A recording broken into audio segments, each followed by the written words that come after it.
Survival games. They're a broad genre, but one that always brings plenty of challenge and things to worry about. There's quite a lot of survival games and games with strong survival elements in 2023.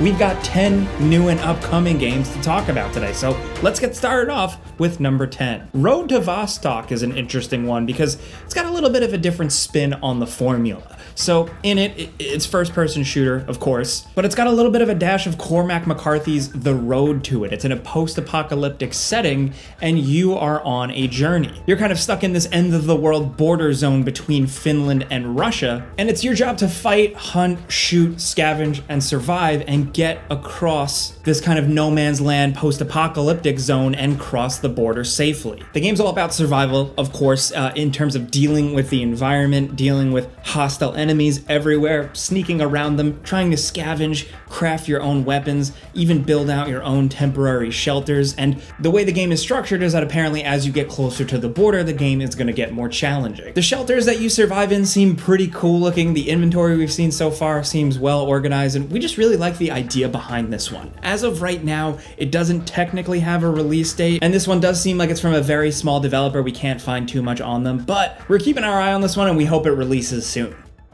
Now, next over at number 9, sticking with the theme of hoping it releases soon, of course we have State of Decay 3. Undead Labs has been cooking on this one for a while, working on this one for quite some time, and we've been looking forward to it because the State of Decay games are just really good zombie survival game concepts. But we still don't think that potential has fully been realized, and a third game could really knock it out of the park. We're still waiting with bated breath though. All we have is this teaser trailer, where it's like in the snow, so maybe a winter theme, and zombie animals that maybe you have to deal with. That is literally all we have to go on. We've been waiting for updates for this game for so long, and this one is a bit of a long shot for 2023, but hey, it could release as a surprise towards the end of the year. Who knows? Still, we definitely think after the updates and everything with State of Decay 2, and then the gap between now and then, it is definitely time for a new one.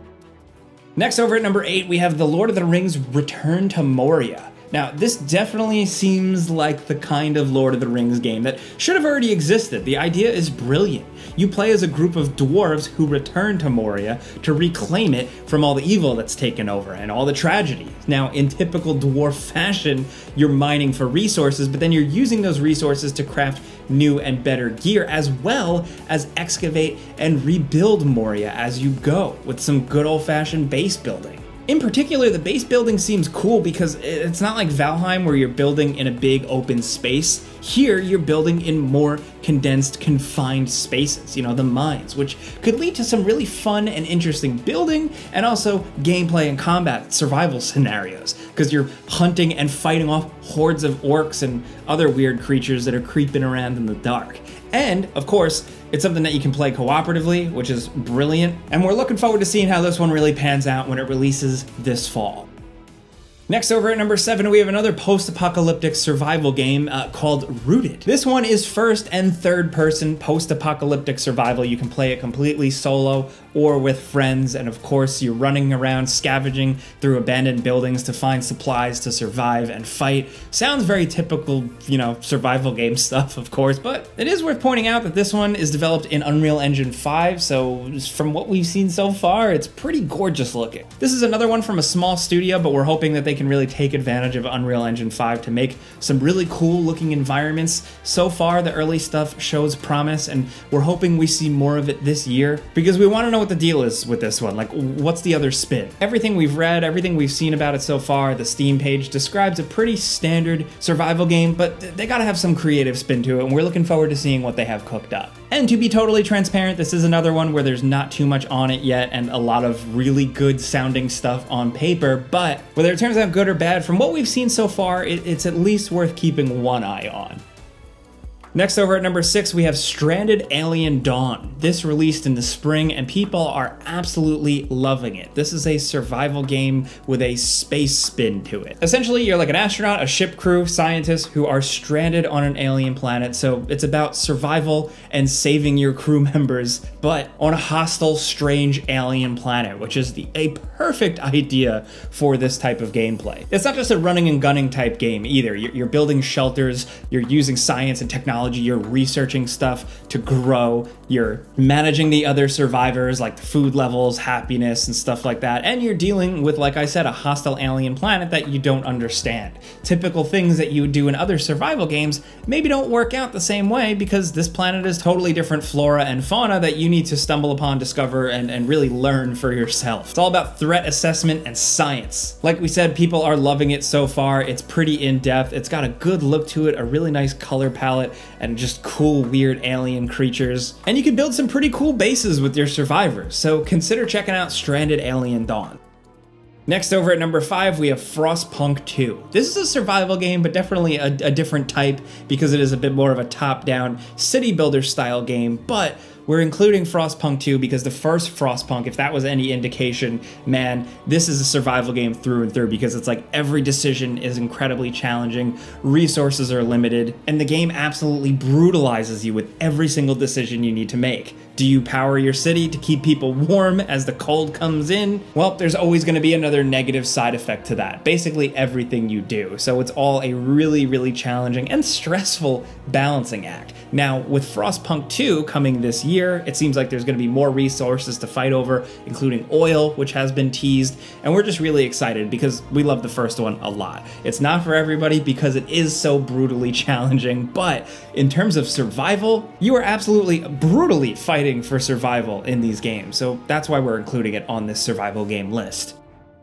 Next, over at number 4, we have a game called Once Human. This is an open world post-apocalyptic survival game that's got a really good spin on it. This is like a post-apocalyptic world, abandoned buildings, abandoned cars, overgrown buildings and stuff like that. But this is apparently a world that was taken over and completely infected by an alien creature called Stardust. So everybody, every creature, everything is kind of like this weird meta version of itself because it's infected by the Stardust. And the game is about surviving that infection while also maybe using it to your advantage in some ways and fighting off other things infected by it, be it animals, people, what have you. This is multiplayer, but you can play it solo. And while you're crafting and customizing weapons and shooting stuff and doing the regular video game stuff, you're also worrying about food, water, and how much those are polluted with stardust and just other crap, and how much that's going to affect your health and sanity meters. So there's a lot to manage.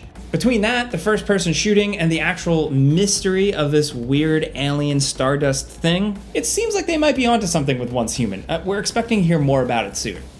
Next, over at number 3, we have a game we've mentioned on a few lists. It's called Outbreak Island. This one is seemingly releasing at some point in 2023, and it's a good old-fashioned base builder where you build during the day and fight off hordes of zombies that are activated at night. It's an open world sandbox with plenty of weapons, gore, destruction, and it's actually pretty good looking. You're gonna be scavenging for supplies, bringing them back to your base, desperately building it up before the hordes of zombies show up. You're gonna be using vehicles to get around and raid abandoned buildings in this sandbox world. It's an open world of apparently 20 square kilometers filled with supplies for you to take advantage of and fight off these ruthless zombies. It just seems really cool, even if the concept doesn't reinvent the wheel. It just seems like a solid and promising one. Next, over at number 2, we have Dune Awakening. This is an open world survival MMO. So a bunch of people are going to be playing in the world of Dune on Arrakis with a bunch of other players. And still to this day, we don't know too much about it, but we've gotten little glimpses here and there. And we're just excited at the concept of playing in the world of Dune because it's really cool. From the lore to the science to the vehicles and weapons, everything about it just seemed prime for a game, especially, and a survival game. Sure, we'll give it a shot. We've seen sandworms, creatures, warfare, open marketplaces, vehicles to travel around in, and it's being developed by Funcom, who also worked on Conan Exiles, so they know what they're doing in terms of these big, ambitious multiplayer sandbox survival games. They've been working on this one for a while. Apparently the world is going to transform as you play, and we're really hoping we get our hands on it this year.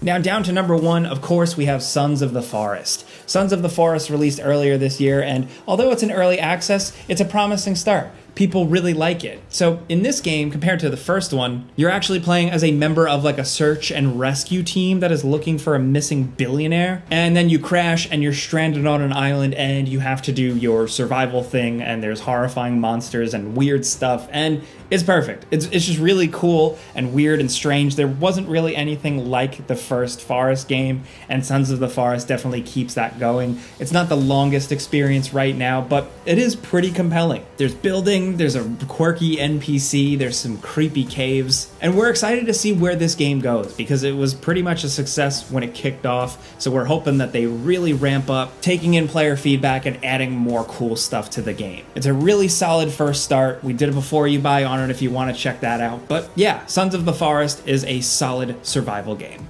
Those are some new and upcoming survival games, but of course we got a couple of bonus ones we want to mention that we couldn't fit in the main list. The first, this one is awesome, believe it or not, the Cult of the Lamb and Don't Starve together are having a collab. They're coming together with Cult of the Lamb getting a new game mode that's completely just straight up inspired by Don't Starve together. It's got the art, it's got the characters, and you're going to be worrying a lot more about food for your followers now, as well as unlocking and getting cool stuff that ties into Don't Starve. It just absolutely makes perfect sense because Cult of the Lamb, while not really a survival game, definitely has some fun elements here and there, but Don't Starve at this point, and Don't Starve together, of course, just absolutely legendary, quirky, creative survival game. So for them to come together like this in a fun little update is cool.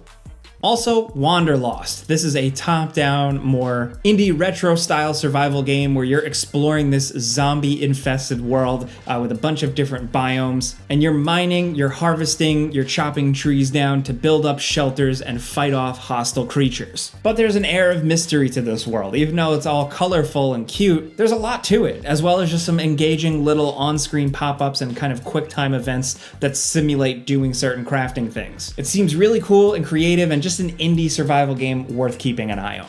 And next up, Ascent of Ashes. This is slated for the end of the year, and this is about simulating a colony. This one is more combat focused, but there's still survival elements and base building and stuff like that, but it's actually got real-time with pause combat. That just seems like a really cool fit for this weird post-apocalyptic, also survival kind of world, where you're almost kind of like dealing with Combine-style soldiers from Half-Life. They're onto something with this one, and we're curious to see how it turns out. But like we said, those are some survival games for 2023 that we wanted to highlight today, so let us know what you think in the comments. If you got any other games to talk about, we'd love to hear it. And if this video helped you out and maybe put a new game on your radar, all you gotta do to help us out is click the like button. Thank you. But as always, thanks for watching, and we'll see you guys next time.